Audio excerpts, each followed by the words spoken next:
No, bueno, l'església és un concepte abstracte. L'església, la gent redueix l'església a una part, un sector d'església, que generalment es confon amb la jerarquia, no? Molts de nosaltres tenim una situació privilegiada.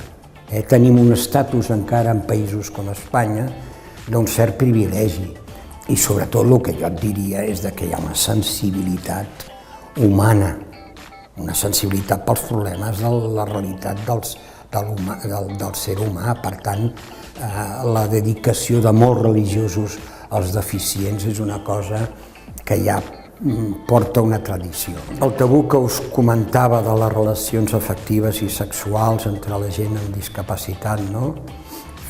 És un tema delicat, com han de ser, com han de tenir, però el que és evident és que no són el síndrome de Down o la discapacitat intel·lectual, no és un nen petit, és un home o és una dona, amb els mateixos instints i tendències que pot tenir una persona amb plens coneixements o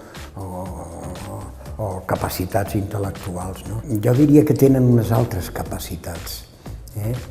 Tenen un encant, aporten a la vida, aporten a la societat una ingenuïtat sana, una confiança en l'altre, cosa que ens creiem capacitats, desconfiem i utilitzem una violència. És a dir, que el ser persona, el practicar el bé, és patrimoni i obligació, per dir-ho d'alguna manera, de tot ciutadà ben nascut i ben educat. La paraula de caritat cristiana té una certa accepció pejorativa, o sigui, no és una qüestió de, com et deia, del mèrit. Jo, com soc molt bo, et dono a tu o t'ajudo a tu, és una qüestió de justícia. Si entenem així la caritat cristiana com a justícia, social com a justícia, doncs jo crec que sí, que si no tens aquesta dimensió deixes de ser persona.